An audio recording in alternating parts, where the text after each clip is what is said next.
全网都在捡菌子，这下终于轮到我了。这好像是芝麻干，这个不能吃。算了。哇，这个好大一朵哟，大酒壳，10块钱一斤呢，这么大朵。这里还有一朵。这两种可以拿来炒腊肉吃。这有一个，看杆杆是不是红的？这种白色杆杆的就不能吃。有一个。继续翻3，听说前面有很多。慢点走，等下没摔了。不得，我穿的骆驼登山鞋。鞋底都是那种橡胶大板的，非常防滑。鞋身是那种拼接网面的，汗脚穿起也不得闷，夏天爬山非常适合。而且这种银色的鞋子适穿感真的很强，侧边搭配一下就汗吸感满满。快点找点菌子没得了。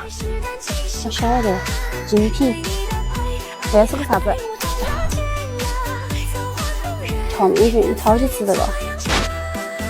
这个菌子没见过，有人认识吗？哎，这有个，这还有，这还有下头。该说不说，这座山的大脚裤还是蛮多的。真好吃。少了这个。哇，超大一朵，这个太精致了，越小的越好，这个越小的越贵。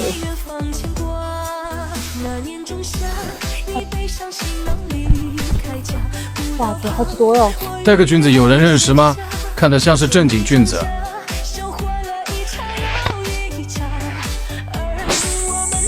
这样都长得好乖哦，可以吃。可以吃。这有个石灰菌，10块钱。哇，这个是好的嘞，这个是好的。看我妈捡了好多嘞，也没捡好多。还有椰树子，都是那种青冈明年才好找菌子。给你找到一个，看嘛。这个长得太隐蔽了，哪找得到？好大一个，这里还有一个。哇，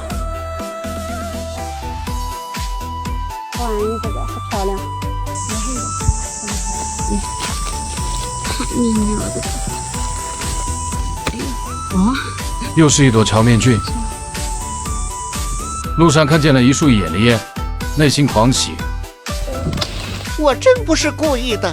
哎呦，这下不吃也得吃了。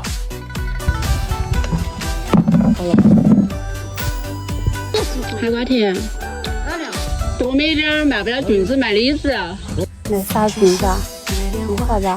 这可以吃吧？人刀啊，这个。本来今天想捡够350斤拿去卖的，但我们今天来晚了，只能过几天等9月香长出来再来捡了。今天的淡季。 4个人总共捡了这么多，那我看看你们捡的菌子